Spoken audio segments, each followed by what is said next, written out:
Today I'd like to talk about one of the environmental problems in our time, and that is the issue of plastics, and how we as a people can begin to address this issue. Uh, Plastics interrelated with the problem of certainly trees and cellulose.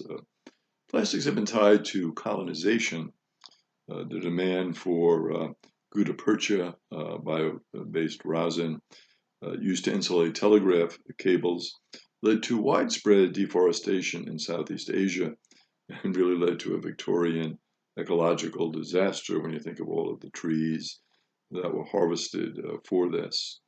Also required camphor, primarily from Taiwan. Several indigenous communities were displaced.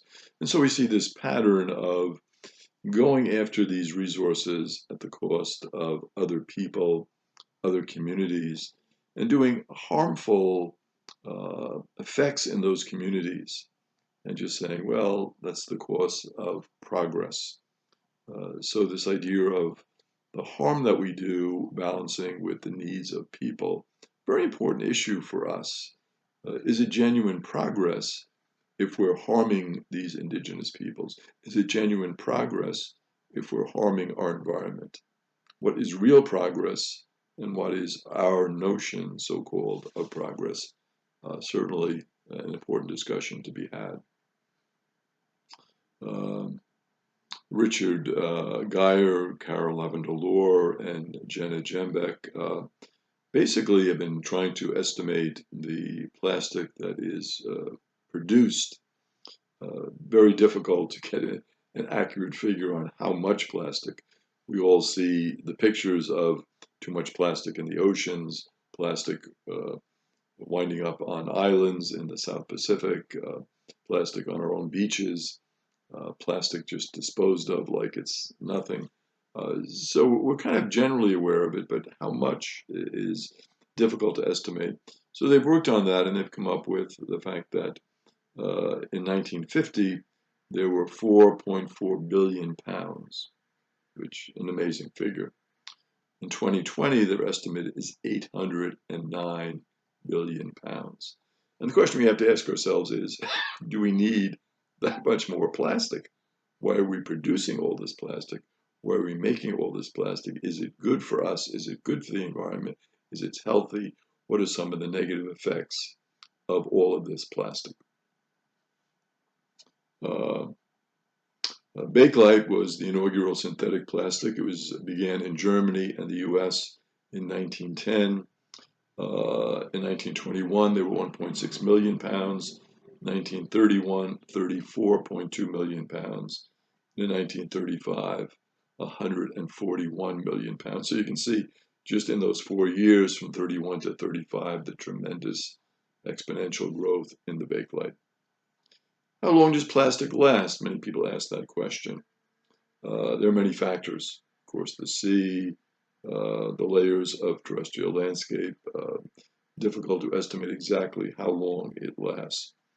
But saying that plastics are forever, and we talk about forever plastics, that might be an overstatement, but certainly they do last a long time, no doubt about that. And of course, we have bioplastics. Bioplastics are made from sugar cane and corn. They are biodegradable, but they might still come from some carbon fossil fuel sources. So not completely benign, certainly better than some of the other plastics that are produced from the chemicals, the bioplastics. But again, what are the negative effects involved in the production of those, and how can we account for those in terms of making our environment the best we can make it? Scott Lambert and Martin Wagner have done some work in this field, and they say that biodegradable plastics might not biodegrade under certain circumstances. So we think they're going to biodegrade, but again, it depends on the conditions, and we have to be careful. We have to evaluate it because we don't want to turn then to the biodegradable plastics and find out several years later that, well, wait a minute, they're not as biodegradable as we thought. So obviously more study would be needed in the area of the biodegradable plastics. Problems with plant-based plastics, they can be chemically equivalent to and equally toxic as their conventional counterparts. So again, you have to be careful because if they have the same chemical equivalent and if they have the same toxicity, is it really going to be helpful to turn to biodegradable plastics?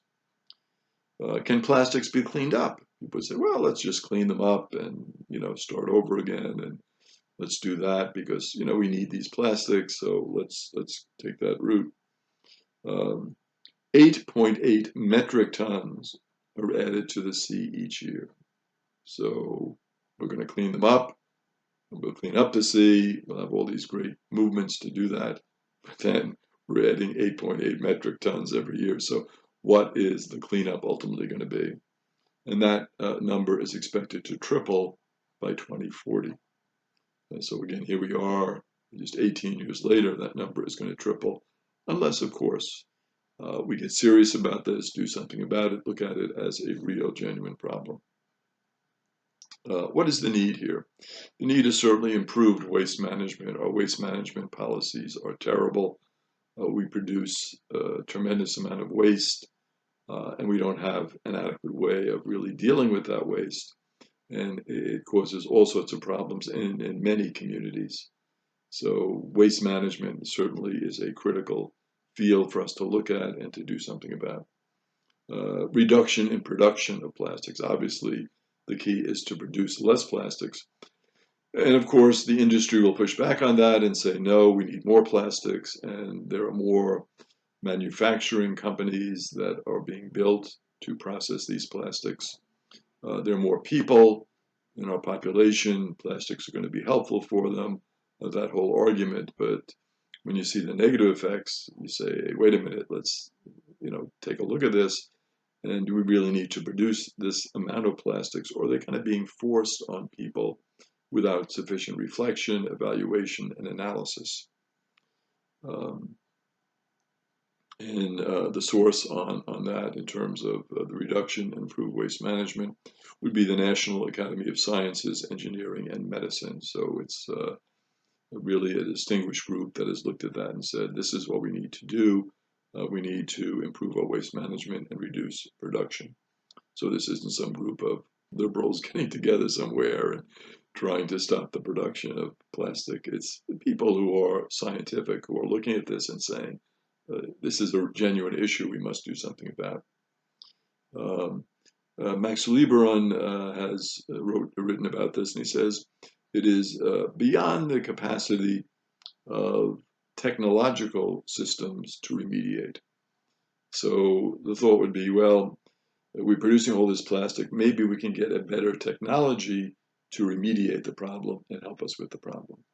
And Max says, no, that's not the way to go, to produce more and to have this new technology that will be invented to somehow take care of the problem. The other issue with plastics that he points out is that minuscule fragments distributed below the sea surface, these minuscule fragments are also in the atmosphere, in the air we breathe, and they're buried in sediments or shoreline sands. So you've got these tiny little particles, and sometimes you see it when you're walking along the beach, you see these tiny little particles. Well, they're now in our soil, they're in our sea, and they will then spread through freshwater systems or land. So who is going to imbibe them? Of course, the fish and the game, the poultry that we use, right, to feed ourselves, right? Recent United Nations report, it said soils could contain even larger quantities of microplastics than oceans do. So as worried as we are about the oceans with regard to this issue, let's take a look at it also in terms of soil, which of course you never think of. You just think of it as problems with our seas. Hans-Peter Arp, who's an environmental chemist, says plastics could interfere with Earth's capacity to support life. And that is in environmental science and technology, where Hans-Peter Arp has written about this issue. So what you're dealing with here is, of course, the issue of pollution which we think of first, but there are other unintended aspects of this in terms of the resources that we are using to create the plastics, and then the fact of plastics remaining for so long and getting into our water, and getting into our soil, and how that will affect us in terms of the ability to continue to generate life. So have we created something, which many times we do with a beneficent and really a good intentioned thought to really create something that's going to be helpful for people, something that's going to be an aspect that will make their life easier, more convenient, help with food distribution, and all of those really great ideas. But in creating that, what are the consequences? And if the consequences are that we have a superabundance of plastic and it's overwhelming us, and that through the microplastics it can do harm to our environment and to our ability to sustain life, perhaps this is an issue that we should look at pretty intently, study, remediate in some way, and really begin to take action for the preservation of life.